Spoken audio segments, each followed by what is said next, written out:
Question is, what do you think about Jesus? Is he a man? Is he a myth? Is he the master? Who is Jesus? Well, I wouldn't be a Christian if it was not for Jesus. The reason why I hold to anything that I hold within a Christian framework is from who he is. And I would say that this relates to not only his person, but his work. And so when I talk about his work, I mean the life he lived, specifically his death, burial, resurrection, not just what he said, although that's necessarily important, being that if Christian theism is true, you have the ultimate sort of culmination of revelation, of special revelation. So not just stars and trees, and we say, let me figure out stuff from the universe from looking at a tree. Special revelation is God condescending to reveal himself to the created, that is us. We see that in the Old Testament through prophets. We see that in the Old Testament through the Hebrew people. But we see that sort of culminated, as Hebrew 1 talks about, in the person of Jesus Christ. And I would say that everything about Jesus verifies the claims he made. So everything we see about what he said, everything we see about what he did, every aspect of him, I would say, shouts God embodied. The big one, of course, is the resurrection. Without the resurrection, there is no Christianity. 1 Corinthians 15, Paul says, if the resurrection hasn't occurred, then we should be pitied and we should just eat, drink, and be merry. So Paul advocates hedonism if the resurrection is not true. So it really matters about the historical Jesus being an actual Palestinian, Middle Eastern man in the first century. It actually matters what he said and did. It actually matters that he literally, physically died. And it actually matters for Christians to say that he rose again on the third day. It actually matters that we say he ascended and is coming back. What I mean is, for Christianity to be meaningful in any way, these have to be historical events.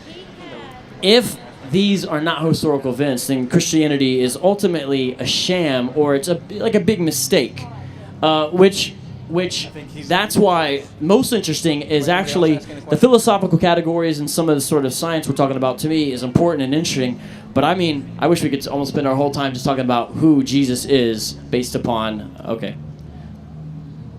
I'm done. You don't wait. William. So everything we know about Jesus is based on what we have now in our Bibles, and the words in those texts are translated, and they come from copies of copies of copies. And of the New Testament, of the 27 books of the New Testament, there isn't a single surviving original manuscript. They're all lost. They've all been lost or destroyed. I'm wrong. Which book of the New Testament still exists in its original autograph? Hey, ma'am, you've got to hold your question. You got to let him do his opening thing. We want to be fair. This is his time to make sure he says what he can say. All right. Sorry about that. If you guys know anything about how the New Testament was written, the Gospels, which tell the story of Jesus' life and birth and death and resurrection and his sayings and the things he did, these stories were written down, quoting him word for word, 35 to 65 years after the events supposedly happened. So they existed as oral traditions up until that point. And if any of you have ever played a game of telephone, you know what happens when you tell a story and you pass it on and you pass that story on. Stories change and people add things and take them away. And there are gospels that exist today. For example, the infancy gospel of Thomas. It has a story about Jesus as a child. And Jesus is playing with some clay, and he forms the clay into a bird, and the bird comes to life and flies away, and he gets in trouble for it. So there are all these stories. There's something like 30 or 40 other gospels that are in existence, like the Gospel of Thomas, the Gospel of Mary Magdalene, the Gospel of Philip, the Gospel of Judas. All these other texts exist, but there are only 4 that made it into the canon. So as I said, not a single original autograph exists of the original text that we have. And the earliest ones that we do have come hundreds of years later. For example, there's no complete manuscripts. There's no complete books of any of the books in the New Testament from the 1st, 2nd, or 3rd centuries. Not a single full book. All we have are tiny scraps that all differ. They're all different from each other. So I don't think, to sum it up, I don't think when we read the text of what Jesus said word for word, we cannot be even reasonably sure that that's what he said. I think it's wholly unreliable. Did you say there was no complete copies of any of the Gospels within how many years? So I know the autographs don't exist. There's no debate there. But is that what you said? I think from what, as far as I know, from the 1st, 2nd, and 3rd centuries, there isn't a single complete manuscript. If you mean complete Bible, you could say that. If you mean one whole like New Testament bound altogether. If you mean books, we do have books. We have P66, we have P46. There are gospel editions, especially from within the first 300 years. What is in fact, P66? there's a book called the earliest manuscripts of the New Testament that's all it's about. And it has the actual text from all of these. These are collections. If it, like each papyri collection has a number designated beside it. And I forget which ones P66 has, but there's several that we have. They're complete from within the first 300 years. I mean, there's books written just on these early copies that we have. So it's not accurate to say what you just said. The books themselves, the manuscripts, like the Gospel of Matthew or Acts or any book of the New Testament. Yeah. A full copy of the manuscript. Yes, we have those. What is the earliest full copy?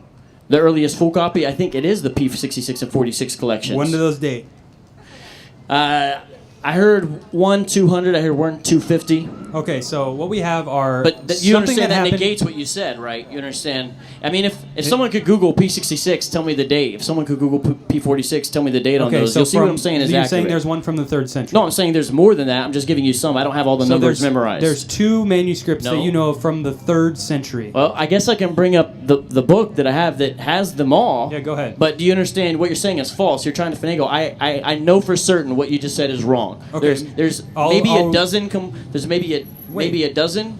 I said there's none from the 1st, 2nd, or 3rd century. And so that's you incorrect. corrected me in saying there's one from the 3rd. Okay, No, I'll take there's that more back. than one. There's a number. There's 2. No, there's more than 2. I only gave 2 examples. I don't have all these random P's in my head, but I'm just saying you're not correct. Okay, so what you're we have overstating your case. There are stories that supposedly happened around the year 30 with Jesus feeding a crowd of 5,000 people with 2 fish and some loaves of bread, and no one wrote this down. No one wrote this down for decades after it happened. The first time it was written down, that got lost.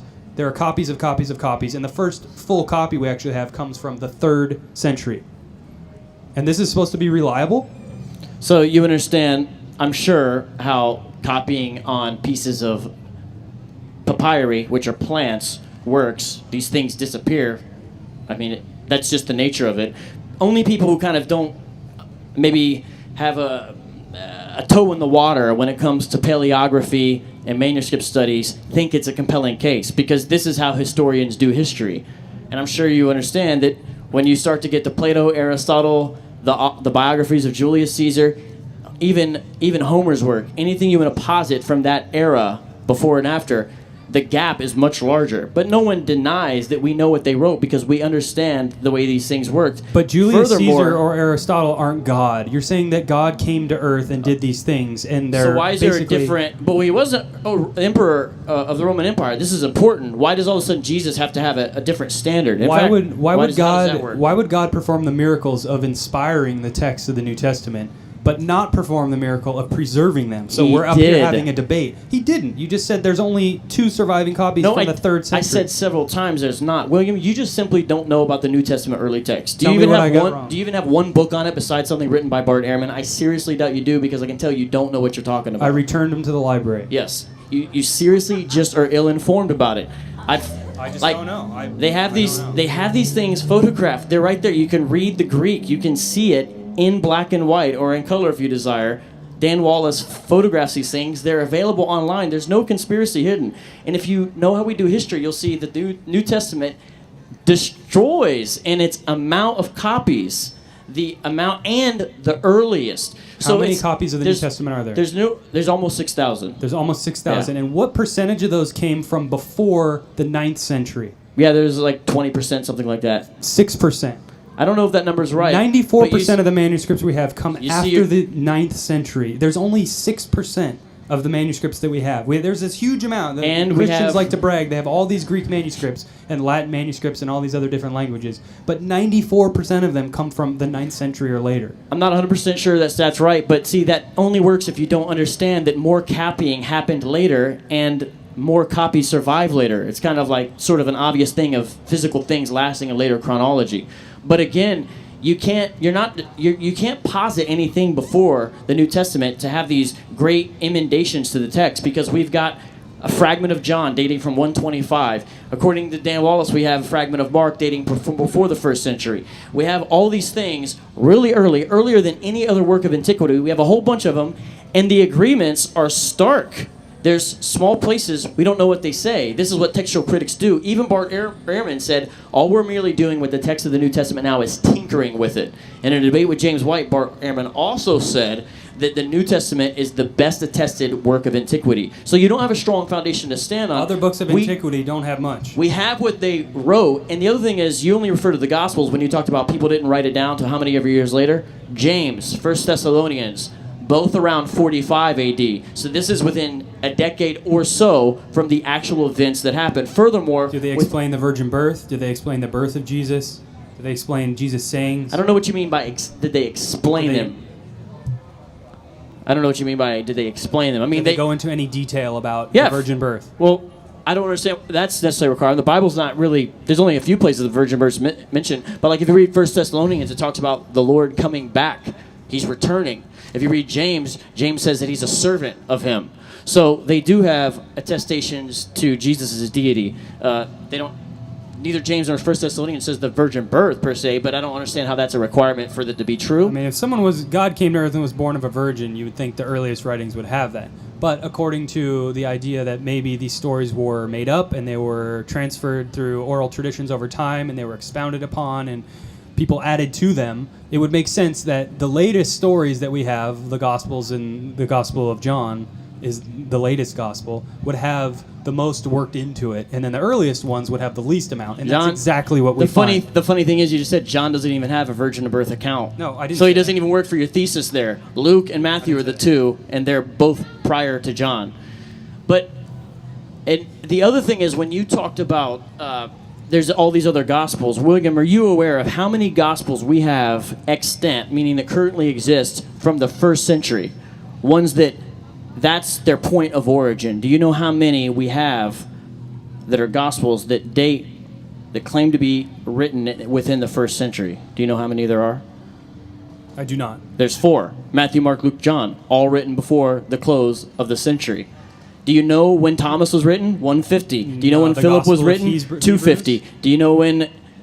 Well, you didn't mention that one, but that one is not within the 1st century either. Are you sure? Yeah, and it's funny, for you to rely upon the Gospel of the Hebrews and Philip, do you know how many copies we have of Philip? 1. And it has actual physical holes in it. So if anyone goes home and reads Philip tonight, you'll see it says, Jesus kissed Mary on the ... And there's all these gaps in the text because we have literally 1 copy. You can't appeal to something that we actually have 1 copy of within holes to overthrow the New Testament data. So when you... There's many more reasons than that. But when you're saying, look at all these other Gospels, none of them date from within the lifetime of the eyewitnesses. Because if Thomas is living with Jesus in the 30s, he's most certainly not alive in 150 AD, penning any Gospel. It's clearly pseudepigrapha and called as such.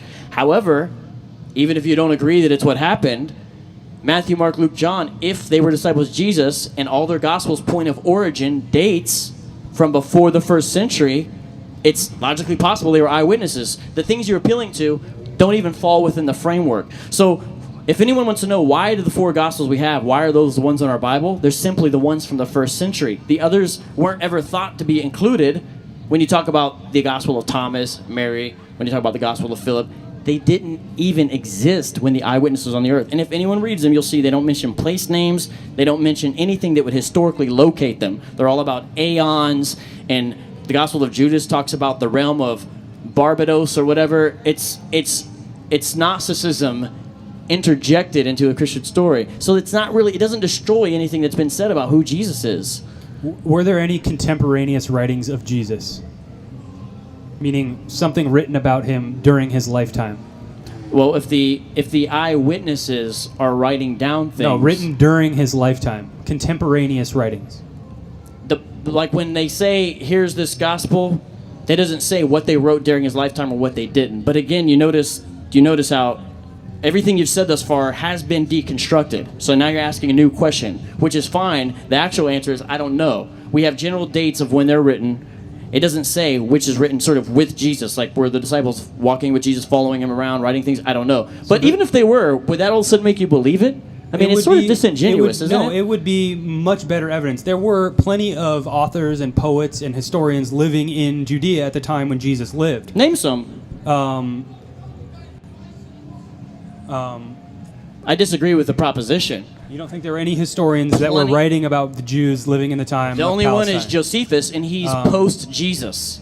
The only Jewish historian in Palestine is Josephus, and he's post-Jesus. And incidentally, he writes about Jesus and John the Baptist. Philo of Alexandria is one of them. He lived in Egypt. You just said Alexandria. He lives in Egypt. But didn't he write about stuff that happened in Palestine? He traveled around. His time frame doesn't work with Jesus. He's at the tail end. It doesn't make sense to me that all these miracles would happen. Like there was a giant earthquake at the time of the resurrection, and the sky went dark. There's no account of any of these events that happened. Except in the books you reject. See, you just want to reject them out of hand, but they most certainly are. I don't just reject them out of hand. I mean, I'm told to believe that there was, at the time of the resurrection, there was all the saints, all the dead people that were buried in the ground. It doesn't say all the dead people that were buried in the ground. Some dead people came out of their graves and walked through the streets, and no one happened to write this down, and they just happened to, one of the most miraculous things to ever happen. They forgot to write it down. How are you quoting it? I don't really understand how that. Contemporaneously, writing it down when it happened. Matthew These things was a weren't disciple. written down for decades after. All right, let's see. You guys want to sum up your positions here before we get to the questions? I'm good to move on with questions again. Yeah, he can say something if he wants. move All on. right. Again, if you have questions, come on up here. What I'm going to do is I'm going to hold the mic. That way we can make sure that we're not debating right now. Yeah. And if you do want to debate, come on up and talk to us. We'll see if we can schedule something later. But let's ask questions and let these guys debate. Hey, William, you notice most people left during the gospel part? I guess that's the least interesting. Did anyone else notice when people left? Anyways. So are we good? But we got more people back, We're I good guess. to go. What, about a half an hour? Yeah. All right. Here we go. Hi, my name is Dianne Slade, and thank you for coming here. I appreciate both your views. My question is this.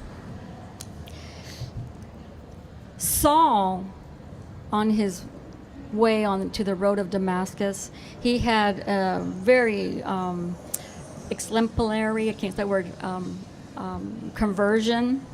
And what I want to ask is, like, how would you explain this transformation? Because this was a man who was Roman and Jewish, and he murdered Christians. And he thought he was doing this because that's what he thought God wanted him to do. Now, on the road, I don't know if you know this, but I just want to give you a little background, and then you can answer. So, on the road to Damascus, this was after Jesus had risen, and Saul was crucifying and targeting a lot of Christians, and that's when Jesus said, "Saul, Saul, why do you persecute me?" And that's the day that he had his transformation on the road to Damascus. What do you think about that conversion? I think that's for William, right? For William, how would you explain the transformation of Paul? It's hard to say, but the area of the Middle East is very hot and dry. And how many days did it take Paul to get Saul, then Paul to get to Damascus? A couple of days. How about somebody here try walking through the desert for a few days on end with little food, little water? You might hallucinate a little bit. VOCAB, do you want to respond or? Yeah, I mean, because of the radical nature of the conversion, because sometimes skeptics would say that if you notice these people that went around preaching the resurrection were all sort of Jesus' friends who had a psychological expectation or hope that he would rise from the dead, and therefore they sort of pictured or had illusions of something kind of like wish fulfillment. But of course, this doesn't work with Saul. And so skeptics are reduced to positing all these kind of wild naturalistic expectations, such as what he said, Or the example I've heard sometimes is that Paul had a sort of epilepsy where your frontal lobe would come in and out, and sometimes he would have these fits, and that's what would happen. They posit a naturalistic explanation to try to explain it, but I mean, when you look at the radical conversion of Paul and you look at how early his letters are and the sort of historical footprint he left, you see that there's a real historical figure that you've got to wrestle with and try to explain. The most common explanation is dude was crazy, dude kind of lost it. Because people don't like have this conversion like that, and then they're just this radically other different person, but I guess that's what you got to hold to. Nice. He said that's what some people. Well, I was wondering if you guys knew if there are any non-biblical sources that account for Jesus' life. Like, could the Romans have possibly made, I don't know, some sort of recording? I don't know what the Romans wrote on, but like, could the Romans or someone else have made a account for Jesus' life, if there are any? Yeah, sometimes people have asked, like, hey, how come we don't have, like, police reports, in essence, from, like, Jesus' trial and all that? Well, we don't have any sort of what would be, in their judgment, legal proceedings or police reports from anyone in that era. We don't have those kinds of things for anybody. Furthermore, remember when Jesus was crucified, he wasn't a prominent historical figure. He was somebody in the first century that never really traveled very far out of that Palestinian area. And when the Romans did encounter him, they're kind of like, who's this Latos Messiah pretender? It wasn't like they thought this was some radical thing that was going to be affecting their empire in the future. However, we do see within 100 years of Jesus' life, so in the 30s, we do see a number of accounts by Roman historians. The most prominent is Tacitus. Tacitus does, in his annals, talk about Christus and instigations on his behalf, and he talks about this, what he calls a pernicious superstition, where these people believe this, and then he goes on to talk about what Nero did to these Christians because they were a scapegoat.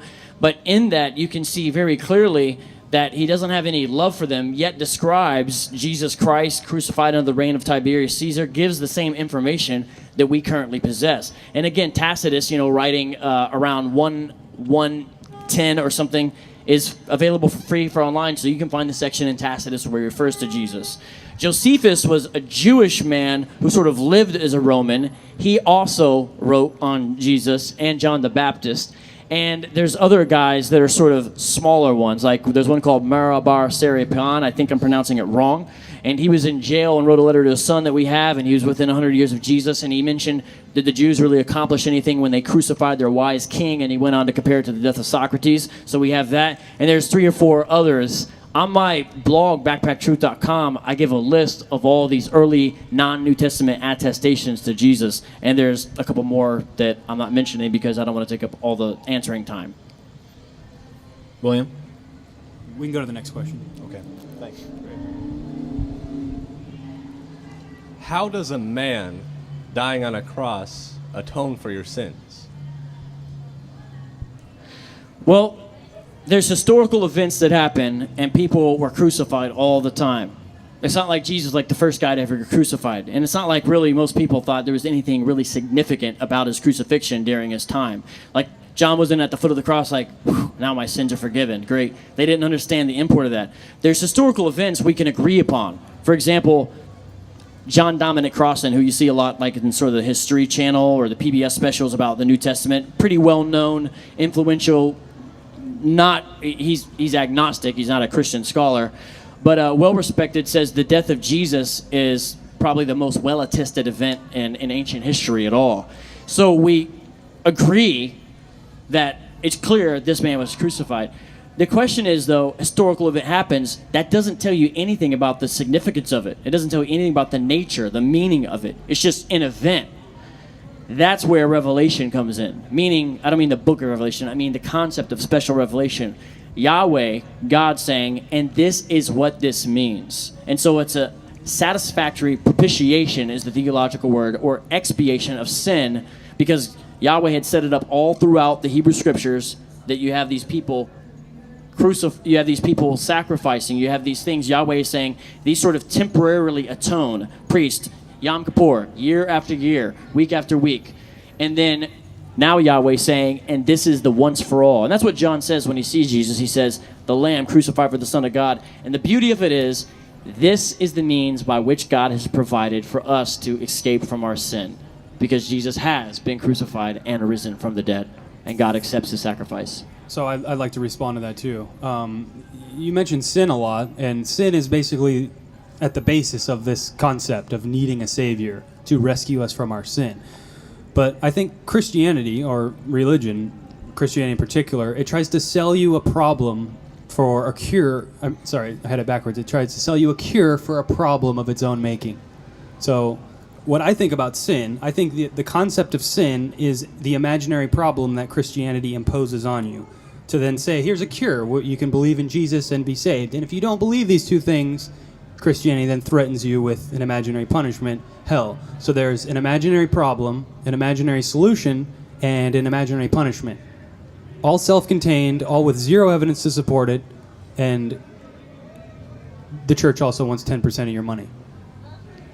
But also, to explain what this concept of a sacrifice, of a blood atonement, came from, it came from the idea of scapegoating. So the cultures before Christianity used to pile their sins, the bad things they did, onto a goat, and then do some religious ritual and kick that goat off and wander in the desert and die. And they thought from this superstitious ritual that the bad things they did left them and were put onto this goat. And then Christianity comes along and they just switch it out with a human.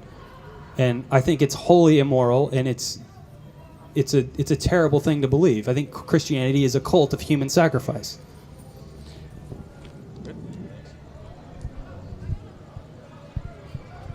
Question for William. From your presentation, you seem to be very concerned about dates and contemporary dates when you were talking about the gospel and the life of Jesus. Is that right? Yeah. Dates are very important to you? Yeah. Are they? Okay. I mean, to believe in something, to just take a book at face value, I think don't you want to know what evidence is there to support it? Yeah. Right, I think it's important. Okay. I just wanted to clarify that because, you mentioned about a few decades. How can that be reliable data? And as I go back and think about what you said earlier when we were talking about the creation, I think you quoted like 3.5 billion years. And my question to you is, do we have data from that period of time? Or even 2,000 years ago, 2 billion years ago? So yeah, there is. Or a billion years ago. So our solar system is roughly 4.6 billion years old. And if you go to ASU, they have a meteorite that dates to 4.6 billion years. Okay, wait a minute. I'm saying, you mentioned about, did we have eyewitnesses there? Because I think we know that we can assume, and that assumption may not necessarily be correct. I'm saying you were asking for eyewitnesses in relationship before you could believe the facts about the life of Christ. Do we have eyewitnesses that was living 2 billion years ago, or even a billion years ago? Obviously or 500. not. Well, okay. Thank you. Science can make inductions and gather evidence and build models. You don't need to be there to induce that. There's radiometric dating. Okay, are you going to add to it? Or Good point. good point. No one was there. Hi, my name is Jim, and I hear a lot of things that really speak to me because people are talking about faith and actually wanting physical proof. I don't know that that's ever going to make it. If you just do a search for the term the Great Disappointment, you'll find that in 1844, Christians all over the world had decided, because of biblical prophecy, this is the time of the return of Jesus, the time of the second coming, the millennial event. The Millerites began in Germany and moved to what was then Palestine. It's now Israel. They knew not only the time but the place. But as far as the historical evidence, well, two things I want to say. I don't think you can look at the Bible as something that you can analyze and come up with logical conclusions. If it's the Word of God, which I believe it is, and Jesus the Son, which I believe, I think you have to be able to find a point of belief and faith. A lot of these things can't be answered. Now, as far as the physical witnesses that don't appear, in 1844, it was actually July 9th. I think we should cut this question off. You're going really long, but you're not asking a question. Okay, the question is, if he appeared the way he said he would in the scriptures, and people saw him but chose not to believe it because it wasn't the way like the first time, he was supposed to come and sit on the throne of David and rule with an iron rod. That's not what happened. So what I'm saying is, how can you say that just the dates and whatever is enough to judge the validity? You want to take this one? Go ahead.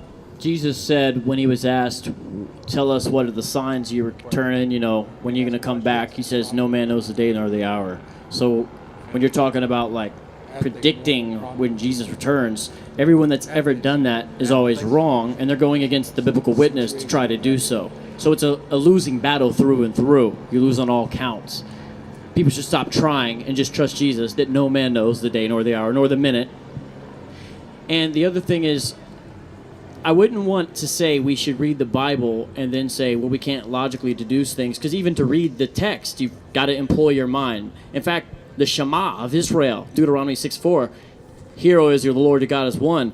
And you get right into that, and it says, love the Lord your God with all your heart, mind, and soul. So Christianity is the totality of your being. It's not like our rationality is the evil part, and the sort of invisible googly stuff in the middle is the good part of this. It's simply not true. All of us is fallen, but yet he redeems all. God is the foundation of these things, rationality and logic. I'm just saying to William, you can't use them without a foundation, but Christians shouldn't say we shouldn't have them. I mean, Proverbs, it's a book filled with wisdom. The wisdom tradition and caring about knowledge and learning is through and through in Christianity, and it's a shame that American evangelicalism is so paper thin that it wants to throw it off because they just want to play some cool Jesus songs on the radio, but that ain't Christianity.